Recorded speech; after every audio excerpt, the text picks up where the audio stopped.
Olá, queridos alunos, queridas alunas.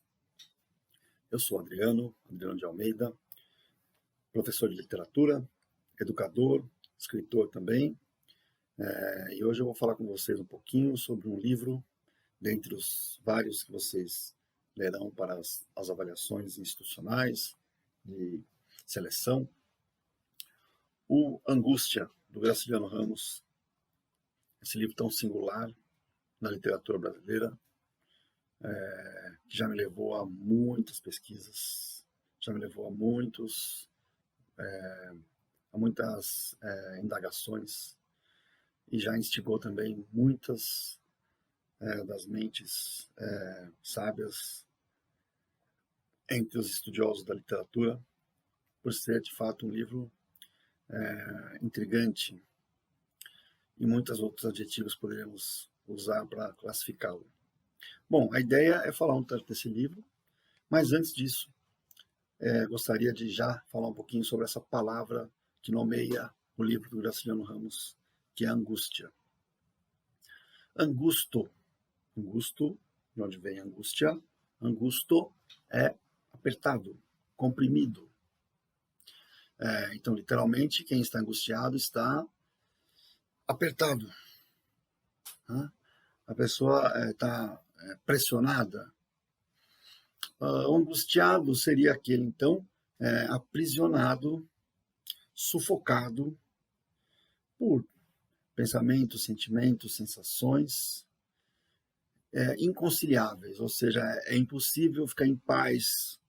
São pensamentos que não dão paz para o sujeito. O sujeito angustiado é um sujeito que pensa repetidamente sobre as mesmas coisas, não chegando a solução nenhuma, não conseguindo relaxar.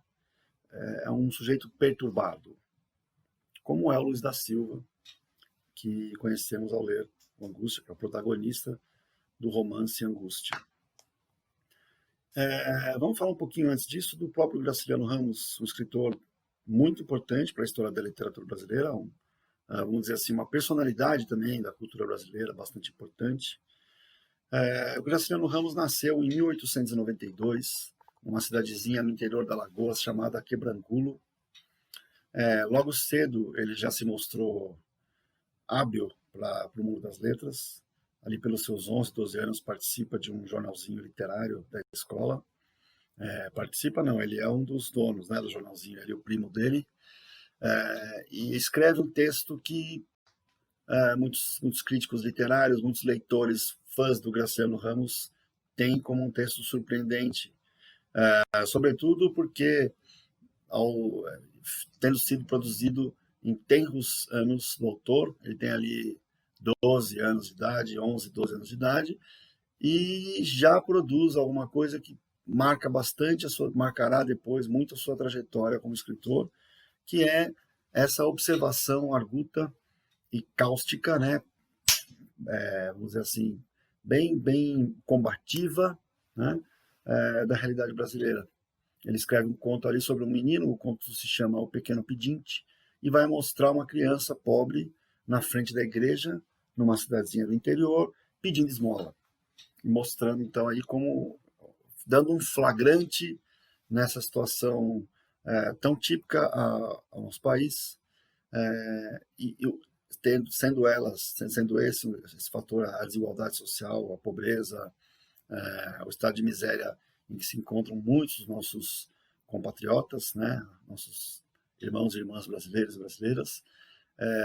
Isso ocupou a literatura do Graciliano Ramos ao longo de toda a sua carreira. Esse foi um dos temas centrais da sua literatura, uma das razões de ser da literatura do Graciliano Ramos, que foi um escritor, se a gente for situá-lo dentro das escolas literárias, possivelmente isso para vocês seja importante, embora vocês já devem saber isso, né, a respeito do Graciliano Ramos, vocês estão em fase de estudar justamente esses autores, sua obra, mas então é só para lembrar que ele está situado na chamada geração de 30, ou segunda geração modernista, momento em que a literatura brasileira, como, vamos dizer assim, se fosse para a gente pensar que nos anos 20 a gente tem uma coisa, nos anos 30 a gente tem outra, qual seria a marca de cada uma dessas duas fases nós diríamos que nos anos 20 a gente tem ali autores empenhados em estabelecer um novo modo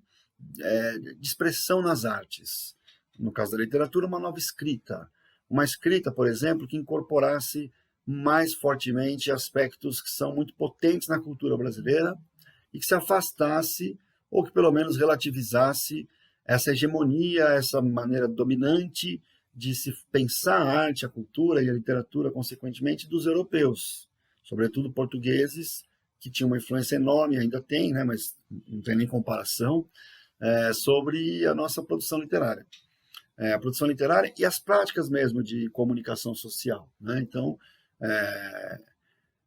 tudo que era escrito ou falado só seria bom se comparável, se equivalente ao que se fazia em Portugal. Né? O modo de se falar português seria o modo falado nas capitais de Portugal, nas grandes cidades de Portugal. Isso é que a geração de 20 vem atacar e, convenhamos, trouxe muitas contribuições por conta disso. Né? Conseguiu dar mais clareza para o fato de que a literatura brasileira vinha encontrando ali já com certeza um caminho próprio, uma voz própria, uma tradição, né? Um sistema literário próprio. Nos anos 30, a missão já não era bem essa, não era muito a de nos descolarmos de uma cultura estrangeira que ditaria as regras para a gente escrever, né? E que então a gente teria mais liberdade para ser a nossa representação fosse autêntica, né? Isso nos anos 20. Nos anos 30, a preocupação central é em analisar o que era esse Brasil. Se nos anos 20 a ideia era conquistar uma independência cultural, nos anos 30 a ideia era fazer uma crítica ao que era a sociedade brasileira. Essa crítica aparece de maneira... ela está mais localizada na crítica social. Então, quando falamos agora há pouco aqui que o Graciliano Ramos é um autor que tem como base da sua literatura a crítica social, não é por acaso, então, que daria para enquadrá-lo nesse grupo de autores aí dos anos 30 que tem como norte a crítica social.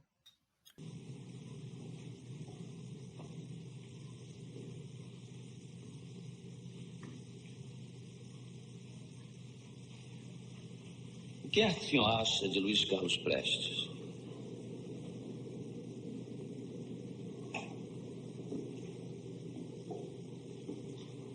No tempo da coluna, uma esperança.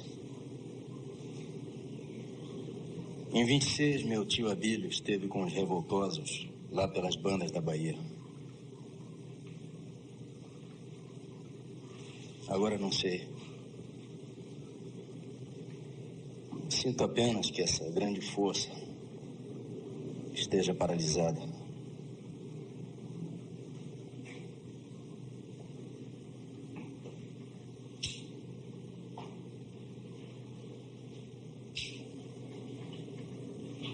Respeito suas ideias, mas não concordo com elas.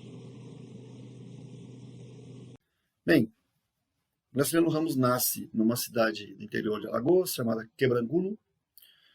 Logo cedo, então, como eu disse, ele já se aventura pelo mundo das letras e, em seguida, isso, ainda jovenzinho, mas já com seus 20 e tantos anos, ele vai para o Rio de Janeiro e se torna alguém que trabalha no jornalismo. Se aventura e trabalha em vários jornais. A certa altura, ele volta para Alagoas, para o seu estado. Mais adiante um pouco, ele vai assumir uma loja, um comércio do pai dele. A família teve muita dificuldade, seguidas secas, atrapalharam bastante a produção. O pai é um agricultor. Isso inviabilizou a produção e a família se mudou para uma outra cidade, que não era do interior, chamada Palmeira dos Índios. E nessa cidade, também era do interior, mas não era rural, desculpa, essa cidade, Palmeira dos Índios, nela o Graciliano Ramos, a família tinha esse armarinho, essa loja, esse bazar, que vendia de um tudo, vendia muita coisa. O Graciliano Ramos ali, ele se notabiliza, ele vira uma pessoa de referência na cidade. E chama muita atenção porque diferentemente do que a gente tem hoje, a pessoa se forma, tem uma faculdade, e aí tem um monte de gente, pensando numa capital, pensando em São Paulo, Rio de Janeiro, Porto Alegre, Belo Horizonte, cidades grandes do Brasil, Recife, Salvador, uh, é um tanto comum as pessoas fazerem universidade, né?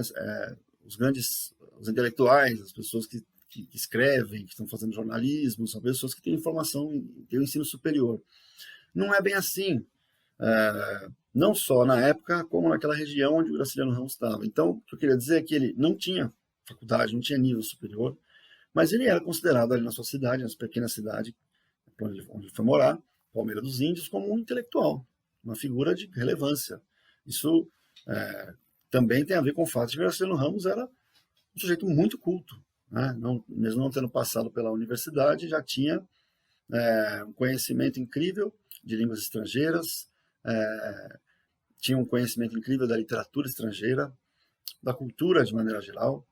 Então, foi se tornando ali uma autoridade, vamos dizer assim, uma cidade pequena. E aí ele vira prefeito a certa altura dessa cidade. É o primeiro cargo público, político que o Graciliano Ramos tem. Depois disso, vou agora chegar mais perto do que diz respeito ao nosso livro mesmo, a Angústia, para dizer em que contexto ele foi produzido na literatura do Graciliano Ramos. O Graciliano Ramos já tinha ali escrito um livro chamado Caetés. Depois ele publicou um livro chamado São Bernardo. E aí, essas obras tiveram sua relevância, tiveram seu reconhecimento. Os escritores do Rio de Janeiro, de São Paulo, sabiam que existia em Alagoas um grande escritor, sabiam que tinha ali um sujeito de muito talento. O Graciliano Ramos já tinha alguma repercussão nacional nesse momento, em que ele, vivendo já agora em Maceió, ele ocupa um cargo público, que é o de instrutor do ensino público, né? Alguma coisa como um secretário da educação, né? Nos termos de hoje, provavelmente seria isso. Estando nesse cargo, o Graciliano Ramos começa a saber o contexto histórico nacional o de um momento importante para a história do país, que é um golpe de Estado, né?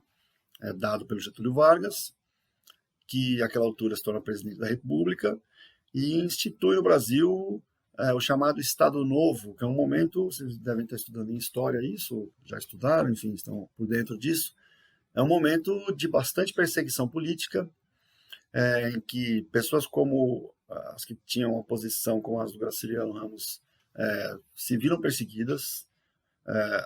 A Europa está vivendo a Segunda Guerra Mundial, né? No momento já ocorreu a ascensão do nazismo. Então, o mundo está num momento de polvorosa, né?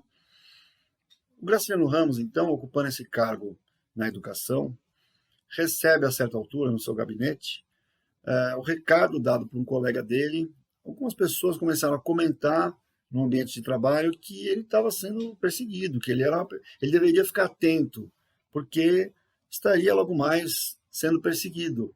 Isso tinha a ver com a política do Getúlio Vargas, tinha a ver com as lideranças locais, né, em lugares menores, como a região do Graciliano Ramos, que, vamos dizer assim, eram favoráveis à posição do Getúlio Vargas, do Estado Novo, que era um estado de exceção, né, já tinha um nível de perseguição importante contra intelectuais que pensassem diferente daquilo que o governo pensava.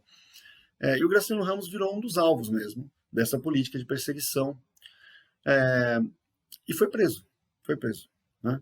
Foi perseguido, sabia que estava sendo perseguido, a certa altura ele vai preso. Para que falarmos disso tudo, além de a importância de a gente pensar quem é o autor que a gente está lendo, né? A pessoa, a gente não vai entender um livro conhecendo o autor, mas a gente vai entender alguns elementos importantes, como, por exemplo, as ideias que esse autor defende e como que elas aparecem ali no livro, ou como elas não aparecem. É comum, não é impossível você encontrar autores que defendem ideias, mas nos seus livros, ficção, né, um romance, um livro onde cabem muitos elementos da imaginação, o autor ou não defende esse ponto de vista, ou não apresente, enfim. Então não é que a gente vai ler um livro para confirmar as ideias do autor, mas a gente vai ler talvez para comparar, para ver, olha, ele pensava isso, o que ele fez aqui, e um tanto para também a gente pensar as motivações, né? Porque é muito comum, interessante no mínimo, fazer esse comparativo. O que ele fazia na vida social, na vida política, o que ele fazia entre os seus amigos, onde ele vivia e o que ele escreveu, né? Seja tanto para dizer, olha, são coincidentes, né? São coisas que têm uma convergência, como para dizer que não, olha, isso não representa isso na literatura dele. Isso ele viveu, mas ele não escreveu a respeito disso, né? Então, não é que a gente vá sempre confirmar, mas enriquece. A gente poder saber do autor enriquece a nossa leitura da obra, e é por isso que eu estou contando disso, mas também porque esse contexto que eu acabei de falar da prisão do Graciliano Ramos diz respeito ao modo como foi escrito Angústia, como ele foi publicado, principalmente. O que acontece? O Graciliano Ramos, às vésperas da prisão, ele estava escrevendo esse livro, Angústia. Ele estava para finalizar. O que ele estava para fazer, na verdade? Ele estava para mandar esse livro para a datilógrafa, que datilografaria aquele livro, e depois ele releria, mandaria para um editor, esse editor faria aquele trabalho de observar, pensar na revisão, uma série de questões pós-produção de um livro, e que interferem sim nessa produção, porque ele volta para o autor, mexe nisso, mexe naquilo, conserta aqui, que tal isso, que tal aquilo. Esse diálogo é muito importante para o autor, para ele estabelecer o que vai estar no produto final daquele livro que ele vai lançar ao público. Agora vejam, o Graciliano Ramos, para sua infelicidade, ele vai trazer isso muitas vezes nos relatos que a gente vai ler dele, ele não teve possibilidade de fazer uma revisão efetiva desse livro. O que acontece? Em 1936, quando ele está às vésperas da prisão, ele já sabe que vai ser preso, ele entrega o livro e diz, olha, por favor, entrega para a mulher dele e diz, olha, leve isso para a datilógrafa, que isso seja... ver se é possível fazer alguma coisa com esse material, alguma coisa assim. Ele não tem convicção daquele livro, como eu disse, ele não tinha feito aquele processo ainda de, bom, terminei, vamos lançar aí para o mundo. Não, ainda estava num processo de inconclusão, certo? Bom, o que acontece? Ele vai preso e não revisa o livro, não pode rever esse livro. Quando Angústia é lançado, o Graciliano Ramos está preso.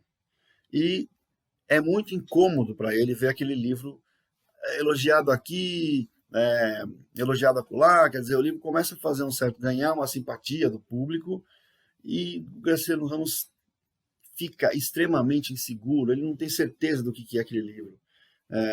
Isso vai trazer uma série de questões depois, que a gente nem vai conseguir comentar aqui, mas quem tiver interesse em entender, lendo alguma biografia do Graciliano Ramos, por exemplo, essa aqui é bastante destacada, né?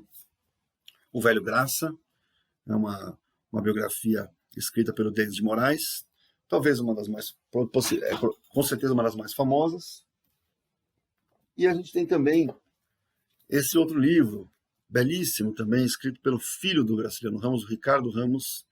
Esse aqui é o Retrato Fragmentado, né? Um livro que tem assim um viés mais literário, uma escrita mais literária, mas ambos são livros imperdíveis para quem tem interesse em conhecer um pouquinho mais sobre o Graciliano Ramos. A gente vai encontrar falas do Graciliano Ramos a respeito da Angústia que são muito contraditórias. Ao mesmo tempo, ele parece ter um receio desse livro, falar mal desse livro, mas em outros momentos a gente vai ver pela biografia dele que ele age como se estivesse falando de um livro que fosse assim quase que um filho predileto, né?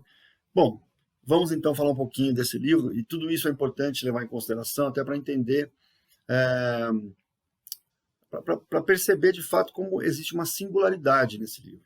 Não sei se os leitores vestibulandas que estão aí fazendo as leituras, né, dessa lista de livros, se vocês puderem em algum momento fazer a leitura do Vidas Secas, que é um outro livro do Graciliano Ramos, que é muito mais difundido, é o livro mais famoso do Graciliano Ramos, o mais traduzido, né? Traduzido em um número maior de países, para um número maior de línguas. Se você tiver a oportunidade, é uma boa comparação. O Vidas Secas é um livro, perto do Angústia, quase fácil de ler, no sentido de que os fatos estão organizados de uma maneira mais fácil de a gente compreender, mais linearmente. O que acontece no Angústia é que a gente se depara com um narrador que inicia sua história num momento de alta tensão em sua vida pessoal. Ele está contando ali depois que ele já cometeu um assassinato, certo? A gente já comentou, eu já cheguei a falar para vocês num outro vídeo, que aqui a gente vai comentar a obra como se todo mundo tivesse lido, certo? Acho que é o justo, né? A ideia, vocês leem, e aí acompanhando aqui a conversa, vocês vão aprofundando, complementando, ampliando a leitura que vocês já tinham feito, mas então ninguém pode me culpar por ter dado spoiler, certo? De fato é isso. O narrador desse livro, ele conta a sua história logo depois de ter, dias depois, ter assassinado o seu antagonista. Lembrando, a gente usa esse termo em literatura, né? Protagonista é o personagem principal da história. E se usava, cada vez se usa menos, mas se usava, e é importante às vezes usar, como no caso desse livro, a personagem que se contrapõe, né, que se rivaliza, que é o problema para o protagonista, a gente vai chamar de antagonista, que é o caso mesmo desse livro Angústia. Então, aqui a gente tem Luiz da Silva é o nosso protagonista, né? E o antagonista é o Julião Tavares. Certo? Bom, mas tem uma outra personagem muito importante nessa narrativa, muito importante, que é a Marina, certo? Então, lembrando, quem é o Luiz da Silva? Luiz da Silva é esse sujeito que vive numa situação miserável, tanto no sentido de uma vida sem sentido, né? Tanto porque tem uma vida sem sentido, como também se coloca como aquela figura de classe média rastejante, quer dizer, não tem dinheiro, não tem grandes bens, não tem grandes contatos, e aí importa bastante falar, não executa tarefas que o orgulhem, né? que deem orgulho. Então, que legal, eu faço isso, eu faço aquilo.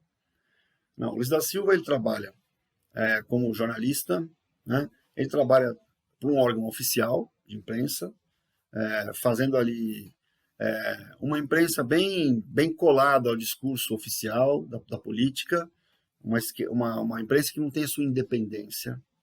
E, além disso, ele faz esse papel de alguém que escreve sobre livros que foram lançados, uma espécie de resenhista de livros. E ele faz essas atividades todas com bastante desinteresse, desmotivação, sempre demais crítico ao que produz. É um sujeito empatado, né? Um sujeito empatado na vida. A vida dele não tem graça nenhuma, vamos dizer assim, né? Ele fala que ele é um ser de ocupações cacetes, né? Que na época era gíria, mas não era palavrão, né? Cacete é aquilo maçante, chato, desagradável, incômodo, desanimador, entediante, né? Bom, esse sujeito que vive de ocupações cacetes e que não vê sentido nenhum na sua vida, lembrando aí, ele mora numa casinha ali, dá para ver que é bastante simples, e junto com ele mora uma empregada, né? Então, a gente também vê essa estrutura senhorial no Brasil, né? Que é assim, o cara não é rico, mas ele tem alguém que faça, alguém ainda mais pobre que ele pode, talvez até explorar. A gente vê ali no texto que ele tem uma relação um pouco autoritária com essa empregada. Mas o Graciliano Ramos ele não produz nessas relações uma hierarquia ou uma ideia de que existe alguém que é ferido e alguém que fere. Todo mundo está mal, né? Se pensar nessas duas personagens, por exemplo, a empregada e o Luiz da Silva, ela não é uma maravilha, ela é uma pessoa também difícil, ele vive embolado com ela, ele acha difícil a convivência com ela, mas ele a maltrata, né? Então não tem muito um critério para a gente dizer quem é o bonzinho e quem é o bandido. É isso que é importante a gente estabelecer. Não tem mocinhos, né? É uma história sem mocinhos. E isso é muito forte na literatura do Graciliano Ramos. Muitas vezes, esse é um ponto muito forte na literatura de qualidade, né? Convenhamos que é isso. Por quê? Uma boa história. É verdade que há boas histórias que estabeleçam claramente quem é o bonzinho e quem é o maldoso. Mas é muito mais comum a gente encontrar nas grandes obras uma relativização dessa ideia do que é o bem e do que é o mal, porque a humanidade é muito complexa. Quando a gente vai para uma análise do comportamento humano, daquilo que se faz, daquilo que as pessoas vivem no seu dia a dia, não é muito simples você dizer que alguém é muito bom e alguém é muito ruim. Cabe muito mais a nós, leitores, entender essas personagens, entendê-las um tanto para também entendermos melhor a humanidade, né? Muito mais numa dinâmica de ser cúmplice de ser compreensivo, né? De ser, de ter uma alteridade, de ver o outro e entendê-lo, para ter aquilo que a gente chama hoje de empatia, do que para julgar, para definir, isso aqui é bonzinho, isso aqui é malzinho. Não funciona muito bem. Na alta literatura, isso não é muito comum na alta literatura. Isso é muito mais comum. Isso não quer dizer que a literatura que eu vou mencionar agora seja pior, mas isso é mais comum numa literatura de entretenimento. E ela é para isso mesmo, para a gente ficar entretido, ver o vilão perdendo, o herói ganhando. É uma função diferente da literatura que eu estou chamando aqui de alta literatura. É um termo polêmico, mas eu estou querendo simplificar para não ficar um papo muito acadêmico, né? Então, essa literatura que a gente vai dizer assim, que é alta, grande literatura, ela é mais marcada por essas ambiguidades, contradições, certo? É isso. Então, Luiz da Silva mora lá com a empregada, passa a vida nessas ocupações cacetes. A certa altura, ele está lá no fundo da casa dele, sentado, lendo um livro, mais um daqueles livros que ele detestava, odiava, e percebe a certa altura que ali dividindo o muro deles, na divisão entre os dois terrenos dele e da casa da vizinha, aparece e começa a aparecer com alguma frequência a figura da vizinha, chamada Marina, descrita como uma loira. E aí, a maneira como ele a descreve, logo no primeiro momento, é assim: dá para ver que ele acha que ela é uma. Ele fica seduzido por ela. Ele fica achando que ela é uma. Ele fica seduzido, ele fica entusiasmado, ele fica desejando essa mulher, mas ao mesmo tempo a gente percebe que ele fala dela com um certo desdém. Ele não a aprova, ele não a admira. Vamos dizer assim, ele se excita, né, com a figura. Fala, nossa, que mulher interessante. Mas ele mal confessa isso para o leitor. Ele fala muito mais para o leitor de um sentimento de rejeição, de raiva. Ele chama ela de lambisgoia, né? É como se hoje a gente tem uma expressão que eu já ouvi bastante no Nordeste, que é a galega de farmácia, que é aquela loira fingida que pinta o cabelo, né? Tem um pouco de preconceito, porque a pessoa pintar cabelo não quer dizer que ela é superficial, né? Isso ficou desse jeito, assim, como um clichê. Mas eu estou só para ajudar a lembrar, parece que é assim que ele a vê.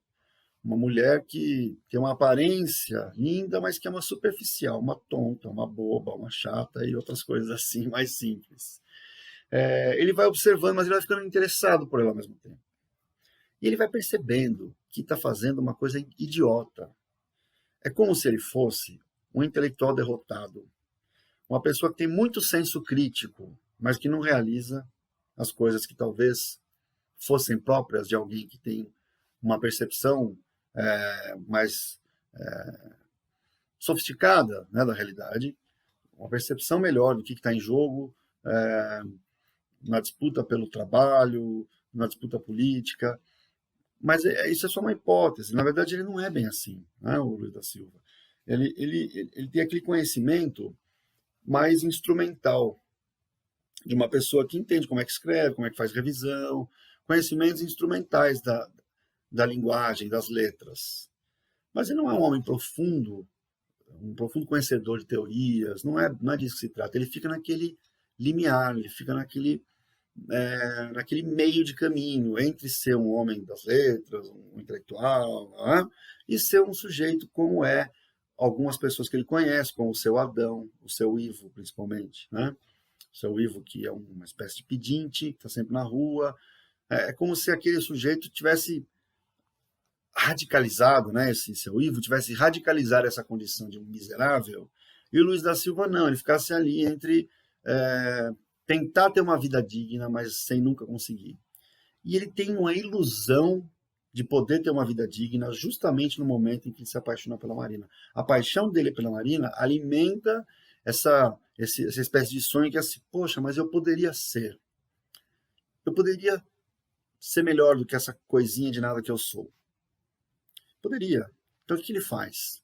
Ele torra todo o dinheiro que ele tem, a gente percebe que ele é um cara ferrado de grana, ele vive sendo cobrado, inclusive, né, pelo Moisés, que de vez em quando vai lá fazer a cobrança para ele de dinheiro, ele foge para não pagar, ele está endividado, de repente ele consegue algum dinheiro e vai e compra um enxoval para um casamento que ele e a Marina estão ali combinando de fazer e tal, e você como leitor falando, ih, deu ruim, esse negócio aí não vai dar certo, né?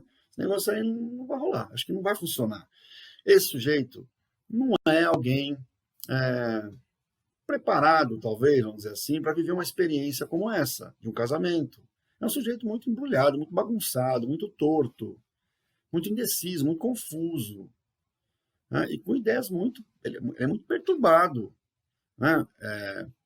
Eu não estou dizendo que um casamento tem que ter gente certinha, boazinha e perfeitinha. Estou dizendo que o modelo de casamento que estava colocado ali, até pelo que a gente vê acontecer depois no livro, fica claro que é um casamento, vamos dizer assim, um casamento burguês. Né? Tudo bonitinho, tudo certinho.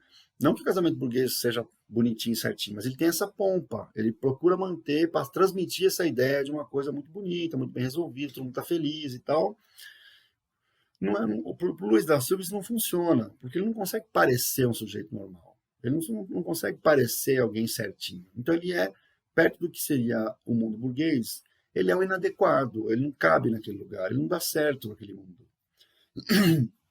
Antes de avançar mais na questão amorosa, Luiz da Silva e Marina, vamos falar um pouquinho mais do Luiz da Silva e nessas relações que ele tem. Acabei de falar aqui o lugar que ele fica, de não ser exatamente um burguês. A gente poderia pensar assim, então, Luiz da Silva é um sujeito que pensa criticamente, ele sabe que a burguesia mente, explora, que existe uma elite no Brasil, na região dele ali, que não favorece o bem-estar da população e tal. Então Luiz da Silva seria então solidário aos mais pobres e se comungaria, né, se juntaria, se sentiria irmanado com os mais pobres, se identificaria com eles. Não é isso que a gente vê. Em mais de uma situação, a gente vê o Luiz da Silva em espaços públicos, tem um bar em que ele vai umas 2 ou 3 vezes, não lembro agora, e ele se mostra muito incomodado com a presença dos outros, e mais do que isso, ele percebe que está apartado, que entre ele e o povão, vamos dizer assim, existe um hiato enorme, existe uma distância enorme. Ele não se irmana, ele não se sente um igual, ele se sente um estranho. E ele é mesmo. Se for para pensar, vamos pensar assim, no senso comum, né? O povão está ali tomando uma cachaça, conversando sobre música, sobre uma namorada, sobre um filho, não sei o quê. O Luiz da Silva para ali e fica quietão no canto do bar. Hoje, os meus alunos usam a expressão assim, aquele cara lá é meio freak. É isso que parece, pô. É um freak. O cara está sentado, está parado lá e fica olhando assim, ninguém é parecido com ele, inclusive as pessoas têm um pouco de repugnância dele, porque ele fica lá meio doidão, meio esquisito, né? E sentindo o tempo inteiro e devolvendo para o leitor essa sensação de que ele não se encontra entre seus iguais, ele não encontra ali nenhuma afinidade. E ele comenta como se estivesse tendo uma desesperança, como se ele falasse assim, poxa, não dá para fazer nada, não dá para melhorar o país, não dá para melhorar a realidade com esse pessoal aí. Ele tem uma visão muitíssimo negativa. Então, voltando, ele tem uma visão negativa da literatura, das letras, dos intelectuais, que ele acha que é tudo gente snob, tudo gente tonta. Quando ele observa o povão, né? Ou seja, o contrário desse mundo letrado, né? Ele não gosta também, ele não se identifica, ele tem uma certa sensação de desesperança, como se ele concluísse o seguinte, não tem jeito. Não tem jeito. Existe uma injustiça social, existe uma exploração desse povo, mas não tem saída. Olha como é que esse povo é. Nesse ponto é interessante parar para comentar um pouquinho, que é o seguinte, o postulado, né, as ideias que estavam sendo defendidas na geração de 30, isso era muito forte na geração de 30, e aí é muito bom quando a gente vai conversar disso, o aluno, a aluna, ficar à vontade para discordar do ponto de vista, né? Eu não estou aqui defendendo o ponto de vista, na verdade, a minha ideia, pelo menos não é a minha intenção, né? Minha intenção é descrever o que estava como campo de ideias em debate naquele momento ali. Mas é importante, quando a gente vai ler um livro, e a gente tem o desafio de ler um livro, convenhamos que é muito importante que a gente goste desse livro, né? E aí, por muitos motivos, vocês podem possivelmente não gostar. Eu sou apaixonado pela angústia, eu sou muito suspeito para falar. Eu fiz um mestrado sobre esse livro. É o livro que eu mais gosto do Graciliano Ramos, que é o escritor que eu mais gosto no Brasil. Então, eu sou suspeito. Ou talvez não, talvez eu seja a pessoa indicada para te entusiasmar a ler esse e outros livros do Graciliano Ramos. Mas voltando ao ponto que eu queria dizer, é o seguinte, você pode não gostar desse livro por algumas razões, mas que não seja pelo fato do que eu vou falar agora em termos das ideias que esses autores da geração de 30 defendiam. Por quê? Porque a gente corre o risco, às vezes, de esse autor era anarquista, ou ele era filho de banqueiro, ou ele era um banqueiro, ou ele era comunista, ou ele era... Enfim, ele defendia ideias que você pode não são suas, você não defende essas ideias. Mas é complicado. Primeiro porque a gente está falando de olhar para aquilo que foi produzido com uma certa imparcialidade. Segundo que, e eu já falei, vou repetir aqui de novo, né? Os autores, nos seus livros, não aparecem só as posições pessoais desses autores, e muitas vezes a gente discorda de um autor, tem posições políticas que a gente não gosta, mas lendo o livro a gente fala, nossa, isso aqui é interessantíssimo, o que esse cara conseguiu falar do drama humano é algo... Né? Isso acontece frequentemente comigo. Com cinema também, tem diretores cujas ideias eu não gosto das atitudes, tem escândalos publicados sobre alguns diretores na imprensa, eu falo, esses caras como pessoas talvez não sejam as que eu mais admiraria, mas não se trata disso. Eu estou vendo os filmes aqui e estou ficando assim muito entusiasmado, apaixonado, tocado, sensibilizado com a análise que esse filme tem feito sobre a realidade. Né? O que ele me entrega em termos de olhar sobre o mundo não pode ficar sendo o tempo inteiro confinado àquilo que é a ideologia dele. Isso atrapalha muito na nossa relação com as obras de arte. Não que a gente não deva fazer isso, é até interessante, como eu falei, para a gente comparar. Falar, olha que interessante, esse cara aqui defendia tais ideias, é o que ele escreveu. Né? Como, o que será que tem a ver escrever isso defendendo aquelas ideias? Essa reflexão é muito interessante. Mas se entusiasmar com um livro e duvidar desse entusiasmo, porque as ideias do autor talvez fossem monarquistas, anarquistas, comunistas, é um empobrecimento da experiência literária. É um empobrecimento. Isso que é legal de ficar esperto.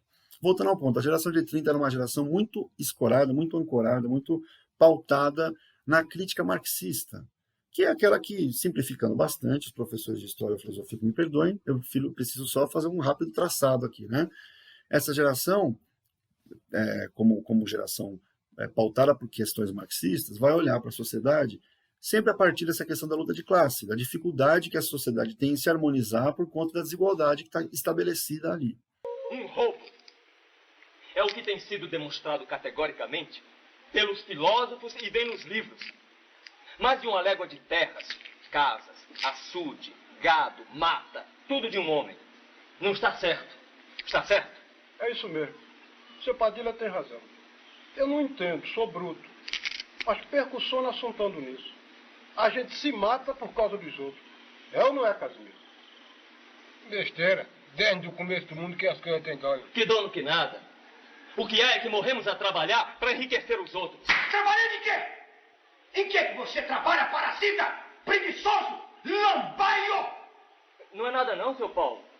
Eu estava aqui desenvolvendo umas teorias aos rapazes. Nas minhas terras, não! Sumam-se! Das cancelas pra dentro!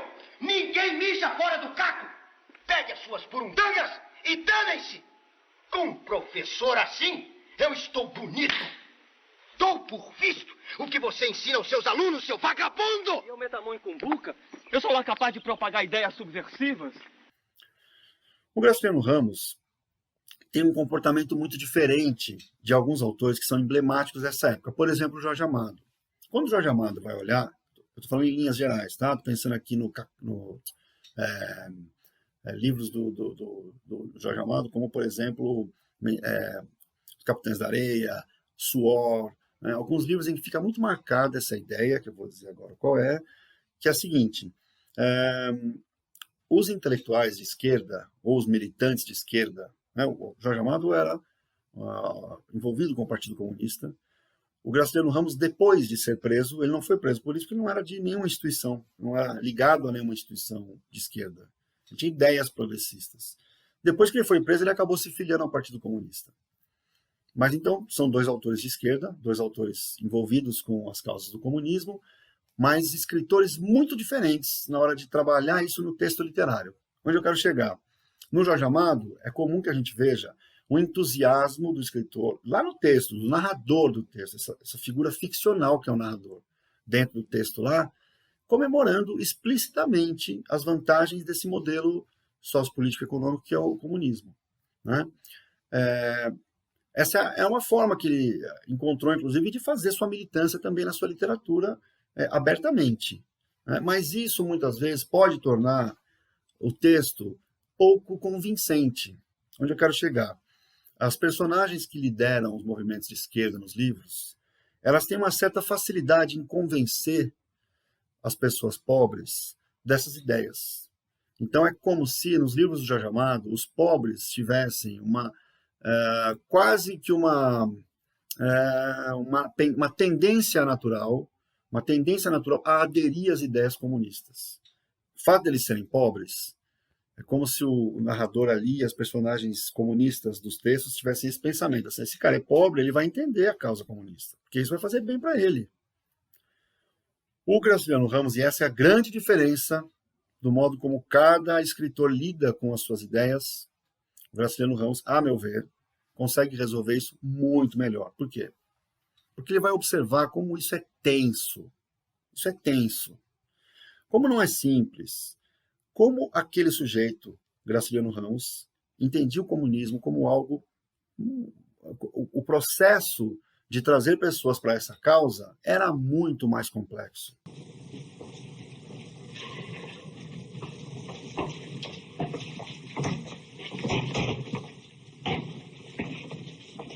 Pode entrar. Esse parece cadeiro velho. É mesmo.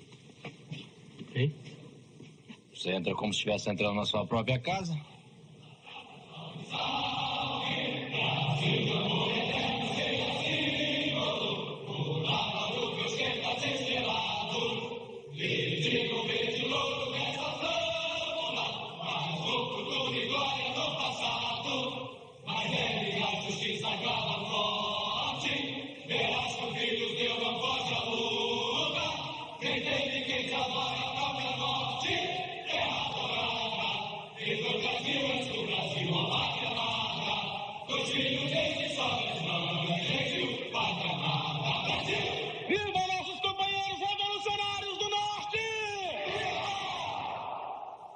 Os pobres não necessariamente têm afinidade com causas possivelmente progressistas, possivelmente libertadoras.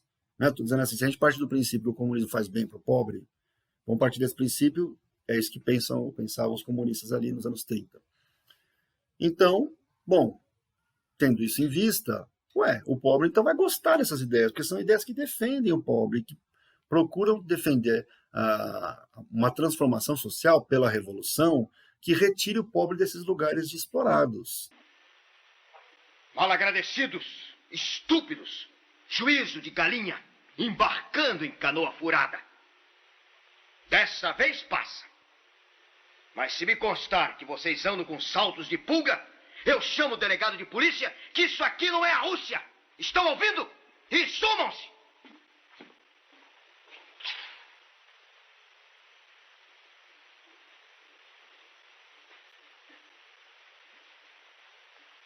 Então, o pobre vai gostar do comunismo, certo? Não é bem assim. É isso que o Graciliano Ramos percebia. Não é bem assim. Não é o fato de que aquele outro ali acha que esse é um caminho bom para mim que vai me convencer. Eu posso, nos romances do Graciliano fica muito claro isso, eu posso ser pobre e adorar a lógica do patrão. Eu posso achar legal, né? Pensar como o patrão pensa. O Graciliano Ramos, então, ele não... Exatamente por isso que a ideia de bom e mal nos livros não funciona muito bem, certo? Então, nesse caso aí do Luiz da Silva, ele observa, vou aplicar isso que eu acabei de falar agora para o Angústia, né? Tem um momento que o Luiz da Silva está andando na rua, está andando pelas ruas da cidade, é um momento bem tenso que a gente vai comentar daqui a pouco. Ele está andando pelas ruas da cidade e ele vê uma frase que é muito forte no marxismo, no comunismo, né? Que é uma frase do Marx, que é: trabalhadores de todo o mundo, vírgula, univos, né? Unam-se, né? Estejam unidos, né? Bom, o Luiz da Silva, é lógico, essas frases iam sendo pichadas nos muros das cidades do Brasil, porque existia um movimento forte dos comunistas no Brasil naquele momento. Os comunistas estavam em ação, né? Tinha um trabalho ideológico de comunicação com as massas e tal, e uma crença, né, na possibilidade de um outro modelo político-econômico que possivelmente melhorasse a vida das pessoas. O Luiz da Silva olha para aquilo, andando pelas ruas, E ele vê essa frase pichada da seguinte maneira: trabalhadores de todo o mundo, sem vírgula, univos, sem o tracinho, o hífen, que junta univos, certo? Quando ele vê escrito daquele jeito, ele mostra para o leitor o seguinte, ele conclui o seguinte para o leitor: tá vendo? Não dá para fazer revolução. Eu não acredito numa revolução que não acerte a vírgula e o hífen. Né? Ou seja, ele tem uma visão de correção linguística, que é bem essa coisa freak, meio noinha do Luiz da Silva. Né? Então, assim, eu acho que se os caras não sabem usar vírgula nem hífen, esquece. Eles não são... Eu não vou ouvir uma pessoa que tem esse tipo de erro. Né? Quer dizer, ele coloca isso em alta relevância. A pessoa dominar as regras da língua portuguesa tornam elas menos ou mais confiáveis no seu discurso. Bom, voltando agora então para a história do Luiz da Silva com a Marina. Bom, Luiz da Silva se apaixona. Em algum momento aparece um clique de esperança. Putz, eu posso virar esse tal burguês aí, eu posso ser alguém importante, eu posso... Vai que... E esse processo vai iludindo cada vez mais o Luiz da Silva, até que aparece na narrativa a figura que vai triangular tudo isso que a gente vem vendo, que é o antagonista, que é o Julião Tavares. Esse nome Julião, né, aumentativo de Júlio, Julião, já parece atribuir à personagem essa coisa do... Ele no romance, ele tem uma aparência de uma pessoa gorda, né? E ali no texto, essa imagem é sim empregada com a finalidade de depreciar a personagem, né? Como uma característica negativa. A gente pode fazer críticas a isso hoje, né? Tem uma grande discussão hoje sobre isso, assim, como é que você constrói uma personagem oferecendo traços negativos para ganhar o público a favor ou contra essa personagem, como hoje a gente tem uma preocupação em fazer escolhas que sejam menos confirmadoras de certos preconceitos sociais. Né? Por exemplo, atribuir um corpo um pouco mais gordo, ou um corpo bem gordo, a alguma coisa ligada ou à preguiça, ou à feiura, ou ao descuido. Isso é muito complicado. A gente sabe que isso é polêmico hoje. Né? É muito pequeno a gente usar isso para qualificar como as pessoas são. Mas na época não, certo? Então naquela época ali, em geral, quem era pobre era magro. Né? Então isso era quase que esse ser gordo ali tinha muito a ver com essa ideia de um sujeito explorador, né? Para mostrar o caráter horroroso. Quer dizer, não que ser gordo seja, né? De maneira nenhuma a gente possa dizer isso, porque isso seria errado mesmo. Errado não só porque não é ético, mas porque é mentira. Né? A beleza é uma coisa muito complexa. Mas a questão não é essa. A questão é que ali ele usa dessa maneira. Né? E a mentalidade da época, inclusive, fazia essa leitura.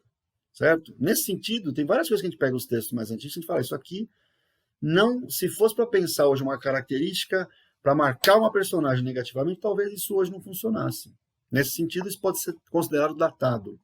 Mas, se entendermos o que circula na época e que a associação entre ser mais gordo e ser mais endinheirado era uma coisa forte, aí muda um pouco. Porque não é, ele está jogando com outra dinâmica, outra lógica. Bom, Julião Tavares aparece e ele é descrito pelo narrador, pelo Luiz da Silva. Olha, eu não comentei uma coisa super importante. Nesse texto, o Graciliano Ramos, como ele já fez no São Bernardo, ele usa a primeira pessoa. Reparem na importância que tem num texto literário isso. Você usar a primeira ou a terceira pessoa faz uma enorme diferença. Né? Lembrando, a primeira pessoa é aquela em que o narrador é personagem. Né? Então ele vai falando coisas que ele próprio ou viveu ou ouviu, mas ele próprio se pronuncia, o narrador se pronuncia diretamente ao leitor. Eu, Luiz da Silva, certo? A terceira pessoa é aquela em que o narrador está um pouco mais distante. Então ele diria assim, Luiz da Silva era um homem, certo? Pois em terceira pessoa. É muito relevante pensar isso, porque esse é um dos elementos que impactam, que fazem com que a obra do Graciliano seja tão impactante. Isso vai direto no leitor, isso fisga o leitor. No Graciliano Ramos. E aí um outro ponto interessante é como é que ele faz um único livro dos romances dele, o único livro dele que é em terceira pessoa é o Vidas Secas. Como que esse livro consegue ser tão penetrante tendo sido escrito em terceira pessoa? Isso é uma boa questão para em outro momento, quando tiver alguma questão, quando eu for convidado, por exemplo, para falar sobre Vidas Secas, eu posso comentar um pouquinho, mas é muito importante lembrar que a gente está falando de um livro que foi escrito em primeira pessoa. Então, Luiz da Silva nos fala diretamente. Né? Isso aumenta o caráter vertiginoso dessa narrativa, porque é a mente dele funcionando. A gente está tendo todas as informações diretamente dele. Certo? Esse sujeito perturbado, que nos angustia. Esse livro, diversas vezes eu ouvi de alunos, e de conhecidos também, ou em cursos livres, ou em curso de sala de aula mesmo, para ensino médio, né? Muitos alunos meus comentavam isso assim, nossa, esse livro é perturbador, professor. Esse livro é difícil de ler até, é difícil de tragar, né?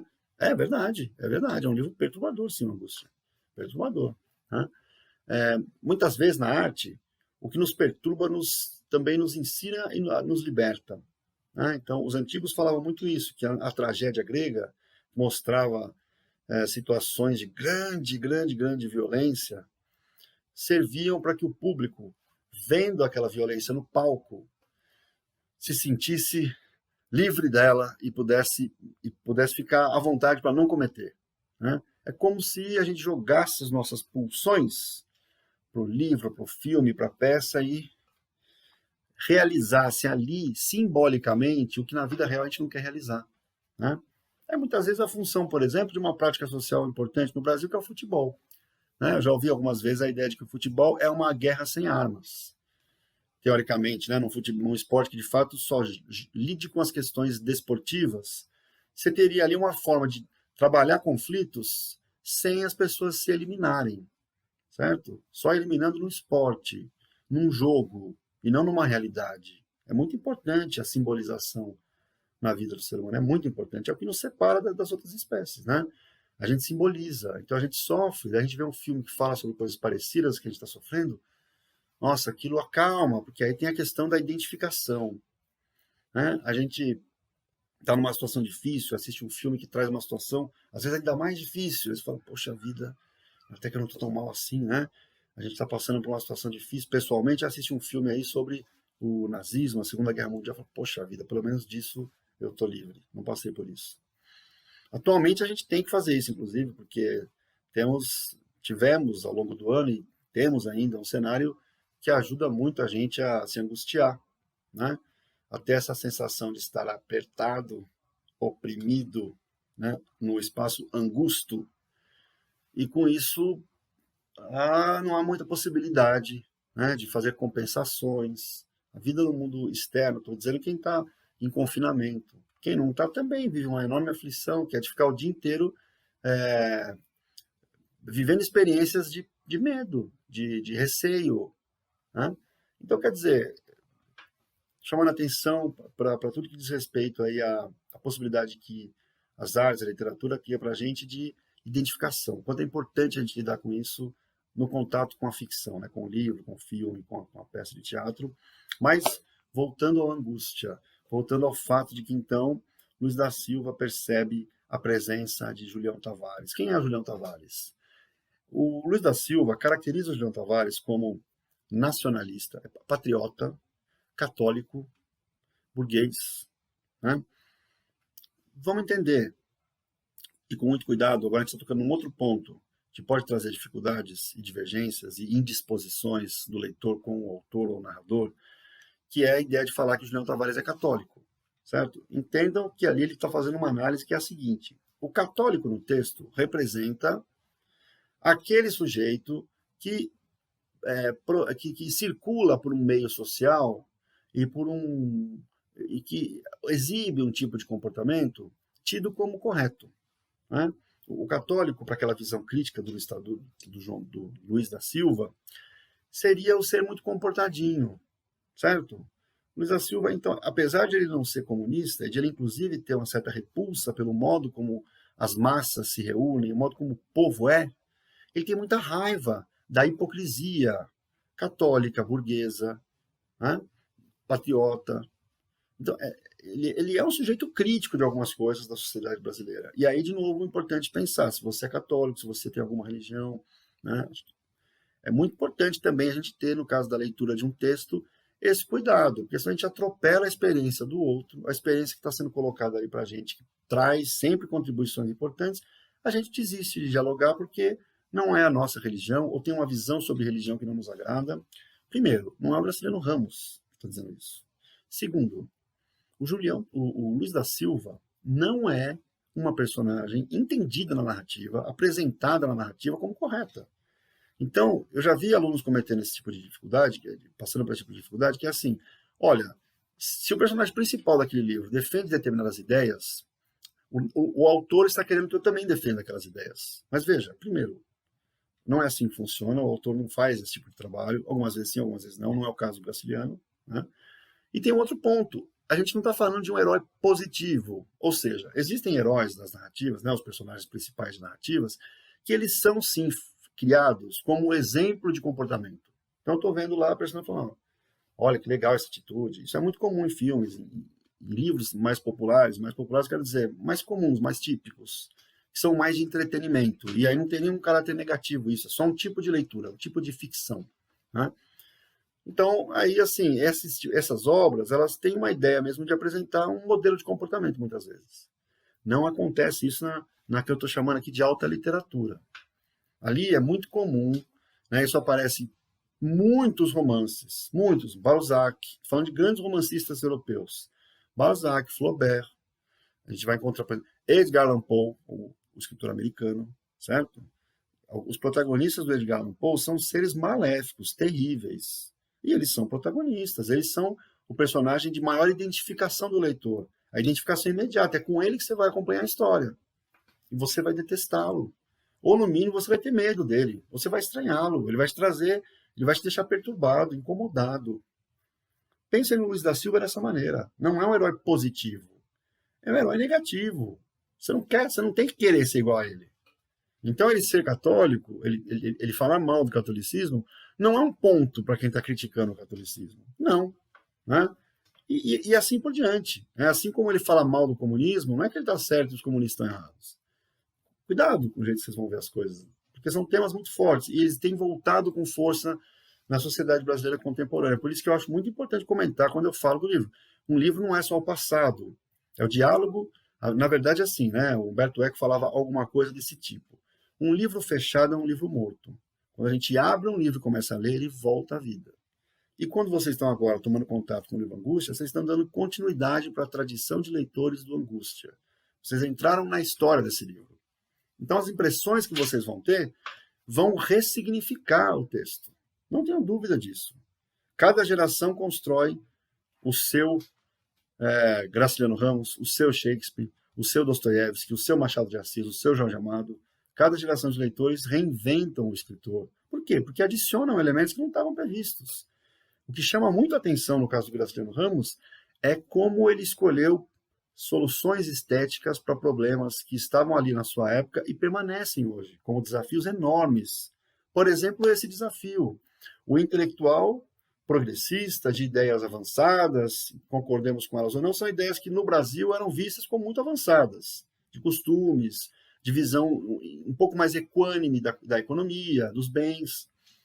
Essas figuras olhavam para o povo e viam uma dificuldade enorme, né? Aquilo que alguns autores que escreveram sobre essa geração de 30, né, falaram assim, bom, o problema que vai ser encontrado por essa geração é a relação com o outro. Quem é o outro? Aquele que não é intelectual. Ele não é intelectual, ele não está na roda dos escritores, ele não participa dessas preocupações, e ele é o centro dessas preocupações. Tudo que os intelectuais daquela época faziam tinha a ver com a possibilidade de mudar a vida do povo brasileiro. O que a gente pode fazer para esse povo parar de sofrer tanto? É um país miseravelmente destruído pelas doenças, pela desigualdade, por uma tradição escravocrata que permaneceu. Né? Isso ficou de uma maneira... É muito difícil a gente pensar que em 1888 foi proclamada a abolição. Então não estava tudo bem. A gente sabe que isso é uma questão cara a qualquer tipo de escravidão que existiu. Para que um povo deixe de ter, que passe a vivenciar uma experiência social sem o passado, livre do passado da escravidão, quando houve escravidão, é muito difícil, é muito complexo. Né? Independentemente do que a gente pense sobre isso, como é que a gente encara essa questão étnico-racial no Brasil, ela é uma questão muito importante. Pensemos o que for a respeito dela, mas ela é muito importante. Não é por acaso que ela sempre é retomada na literatura, sempre. na literatura, na sociologia, né? O Florestan Fernandes, um importante pensador brasileiro, vai trazer como central a questão do negro no Brasil, né? Do negro, das negras, enfim. Não é por acaso que isso volta com força no Brasil, porque isso é central na nossa história. Outra coisa central na nossa história é a questão dos indígenas. Os primeiros habitantes de um território que na época não chamava Brasil, mas ao qual eles foram participando das mais variadas maneiras, e que não dá para a gente ignorar. Esses aspectos, então, o que a gente faz com o outro? Os intelectuais estavam ali desesperados com essa questão. Essa era a questão de última hora. Essa ainda é uma grande questão no Brasil. É uma grande questão. Como podemos, nós, intelectuais, que gostam de estudar literatura, que têm bibliotecas em casa, que amam o mundo das letras, das ideias, do conhecimento, como que a gente vai conseguir, com isso, se o objetivo for humanitário, se o objetivo for preocupado com o outro, não só consigo mesmo, qual é o caminho? Qual é o caminho? O que você faz com uma pessoa que vive numa condição que visivelmente não é boa, né? Não é boa. Em geral, as próprias pessoas acham muito ruim a questão da desigualdade. Pensar numa questão prática, como a cidade de São Paulo, a questão, por exemplo, da mobilidade. Como é que você vai de um lugar para o outro? Isso para o trabalhador é um problema. Para todo mundo é um problema. Até para o empresário que pega carro, que vai trabalhar, é um problema, é difícil, é desorganizada a cidade. Então, uma pessoa que escreve, que lê, que leciona, que gosta de contaminar os outros com a experiência da literatura, é inevitável que ela se ocupe disso. Disso o quê? Como é que eu faço que a defesa de mundo que eu trago aqui, a preocupação que eu tenho de uma maior harmonia entre as pessoas, uma relação mais de maior clareza, transparente entre as pessoas, como que eu faço isso como algo que chegue a todos? Como é que eu faço que mais pessoas sejam contaminadas por essa visão de mundo? Não é que precisa ser a minha visão de mundo, né? Mas que tem a ver com, depois que você adquire alguns conhecimentos, a sua preocupação, quando você percebe que são importantes esses conhecimentos, é levar para os outros. Como fazer isso? Como fazer isso? Então, essa é uma preocupação que está lá e está aqui. Ela continua existindo, ela sobrevive à passagem dos tempos. Isso tudo para lembrar vocês o seguinte: ler um livro do Graciliano Ramos, hoje um grande escritor, não é ler o passado. Muitas vezes é dialético. Eu vejo lá e vejo como é que está aqui. O que ficou? O que veio? Como é que está aqui agora isso? Nossa, em geral é assim que a gente fica. Nossa, já tinha esse problema? Nossa, já era uma questão? Sim, essa, em geral, é a relação que a gente tem com grandes intelectuais, grandes artistas. Eles estavam vendo um monte de coisa que a gente continua vendo. Não quer dizer que o mundo está tudo igual, que nada mudou. Isso também é muito complicado de dizer. Muitas coisas mudaram. Eu diria, pessoalmente, que muitas coisas mudaram para melhor. A gente tem penicilina, a gente tem muita gente que consegue pensar do ponto de vista da miséria, era muito maior, né? A gente tem um problema básico, gravíssimo de miséria social. Isso tem melhorias, não é Brasil, foi no mundo todo, né? A gente teve questões que melhoraram a humanidade, a expectativa de vida aumentou, isso para mim é um dado já difícil de refutar daí, né? Mas voltando ao ponto, então, que a gente vai ver ali um sujeito, como o Graciliano Ramos, que se coloca diante desse problema de entender o outro sem simplificá-lo. Não é simples fazer isso. Não é simples, né? Como que o Julião Tavares vai olhar? Como que o Luiz da Silva vai se colocar nessa situação? Ele vê os intelectuais, ele acha que os intelectuais são os bajuladores do poder. Né? Aquele cara que faz faculdade, põe aquele anel de bacharel no dedo, que é o caso do Julião Tavares.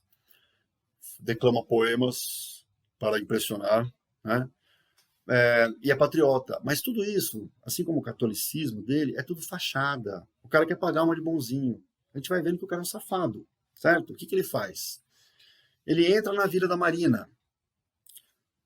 Está ali, Luiz da Silva, na alta expectativa de conseguir sair daquela vida de ocupações cacetes e dessa vida de sururu, como ele fala, e passar a ter algo um pouco maior, um pouco mais horizonte, precisa de horizonte. Aí a cena está montada, vai ser possível, aparece um sujeito chamado Julião Tavares.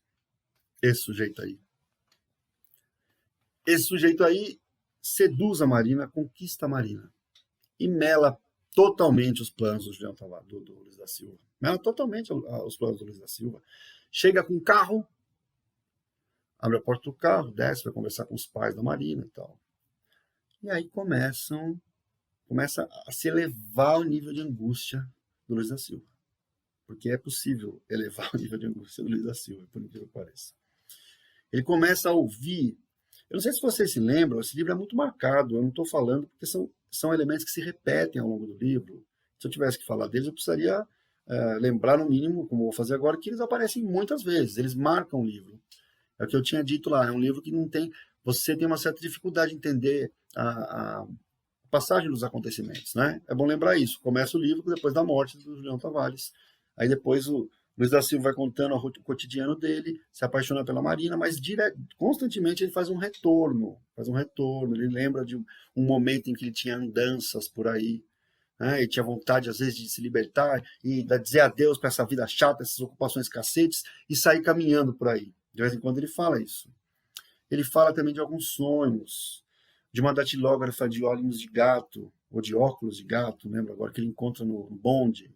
Ele olha e começa a sonhar com coisas. Poderíamos ficar juntos em casa. Eu escreveria meus poemas, ela os datilografaria e faria comentários inteligentes a respeito deles.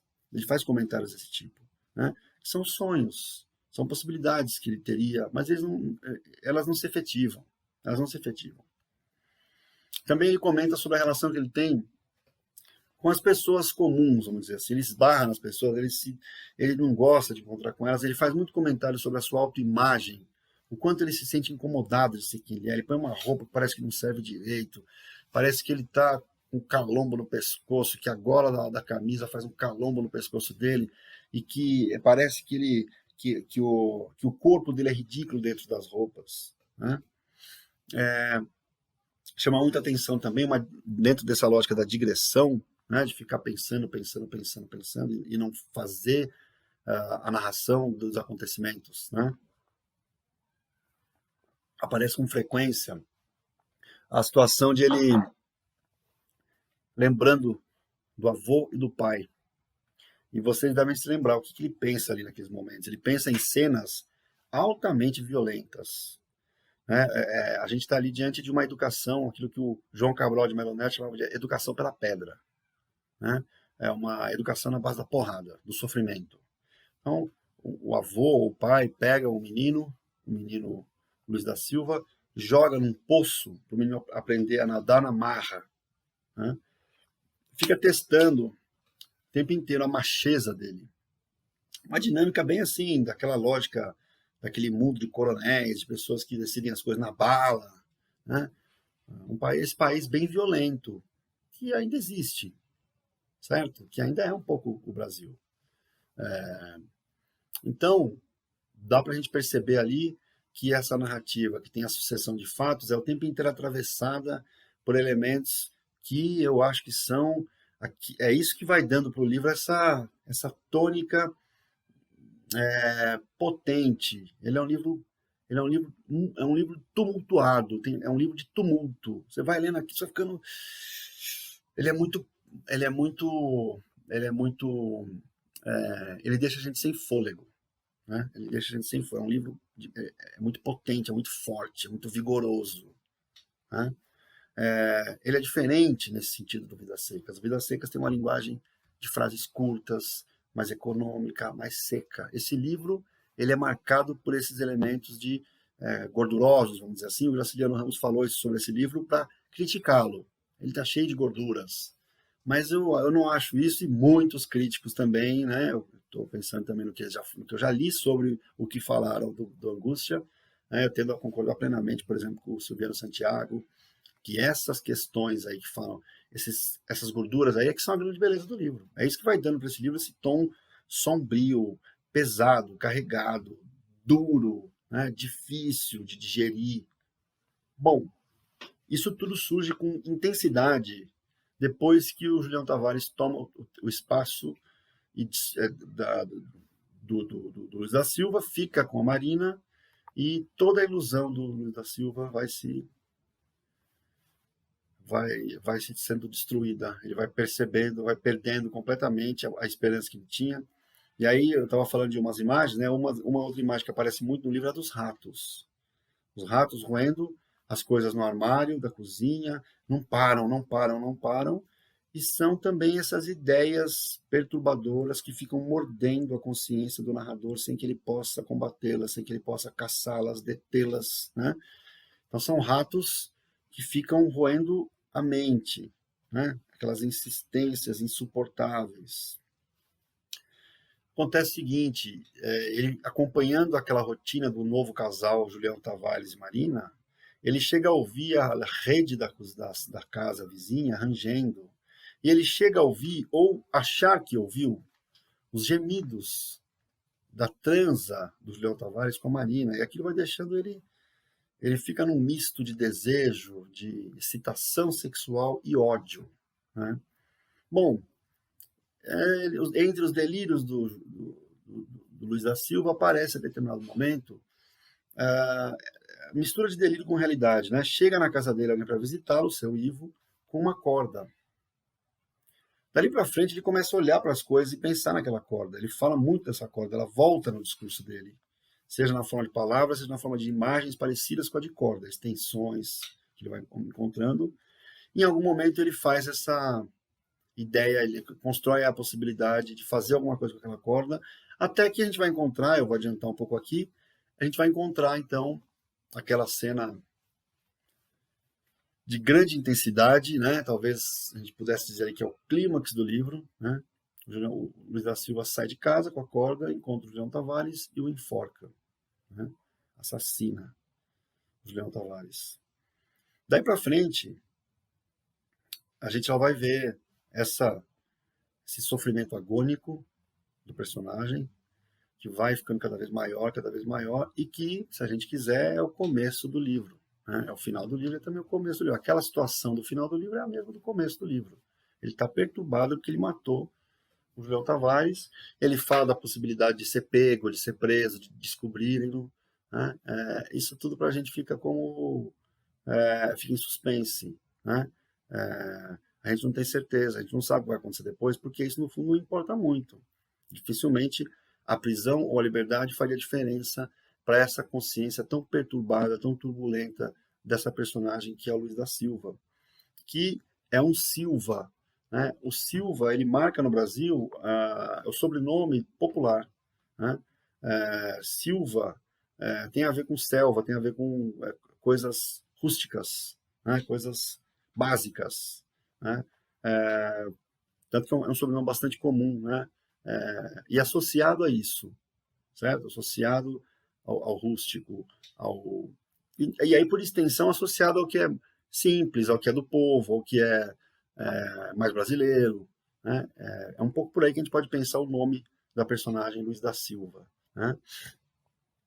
Marina é um termo bastante explorado pelo próprio Luiz da Silva, no momento em que ele começa a pensar entre as várias séries de pensamento que ele tem, aparece essa, dele trocando letras e sílabas no nome da Marina, mar, ira, rima, acho que tem amar, enfim, ele vai trocando letrinhas com outras lá.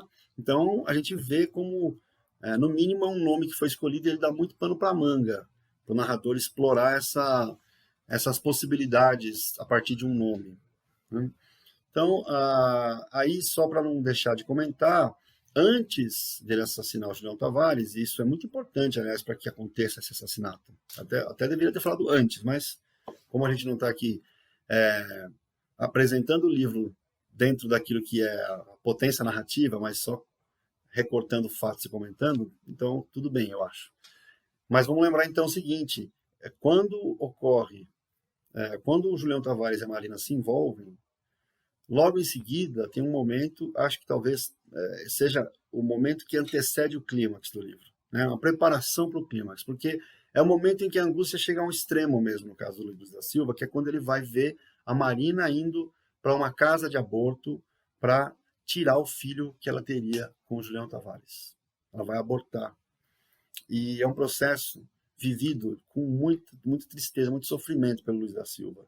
Ele a acompanha, ele vai até perto dali, e é nessas andanças, inclusive, ou pelo menos essa é uma das vezes, não tenho certeza agora, mas é um dos momentos em que ele vai falar sobre trabalhadores do mundo univos sem vírgula e hífen. E é a mesma coisa que a gente vai ver, por exemplo, também a hora que a gente vai ver, por exemplo, ele num bar, olhando para as outras pessoas, né?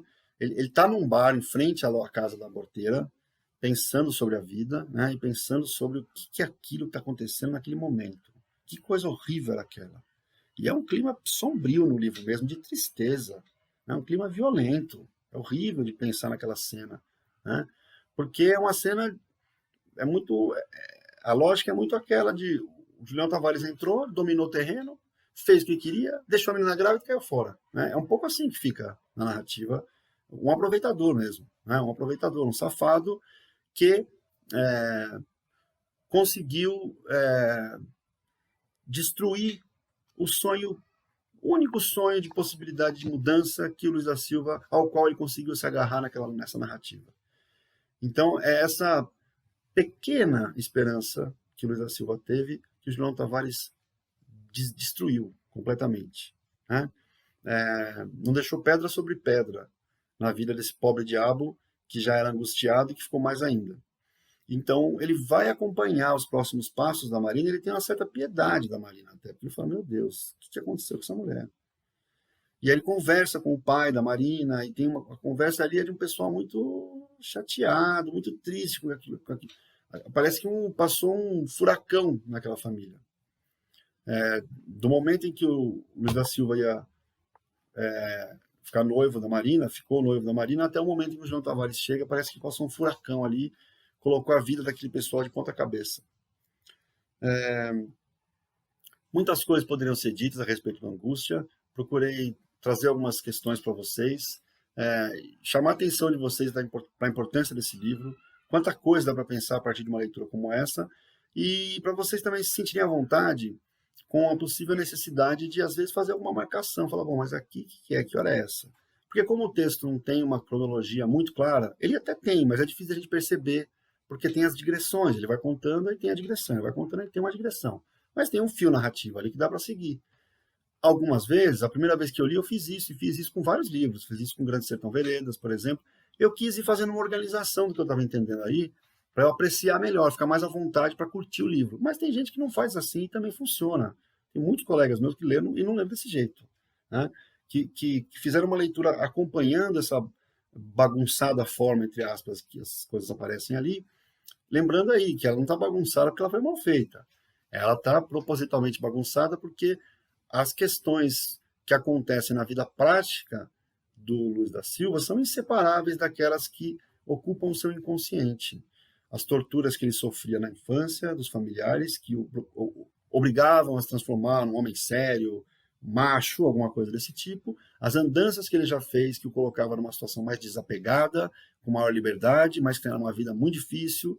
E esse momento de ocupações cacetes. Então, está o tempo inteiro em dinâmica essas situações todas. Desse sujeito tão problemático, tão ambíguo, que é o Luiz da Silva. Dessa obra tão apaixonante do Graciliano Ramos, que, como eu disse, é um dos maiores escritores da literatura brasileira. Bom, pessoal, fico por aqui com a vontade de falar um pouco mais. Esse livro sempre me deixa muito empolgado, mas acho que está de bom tamanho para uma conversa feita por vídeo com vocês, um vídeo gravado, não tendo eu a possibilidade de saber como é que vocês estão reagindo ao que eu falo aqui, que seria muito mais interessante, mas é o que podemos e vamos aproveitar da melhor maneira. Forte abraço para vocês, que vocês tenham bom proveito nas leituras que forem fazer, e se surgirem questões a partir dessa postagem que eu possa depois retomar com vocês, vai ser bastante bacana. Até mais então, pessoal. Tchau, tchau.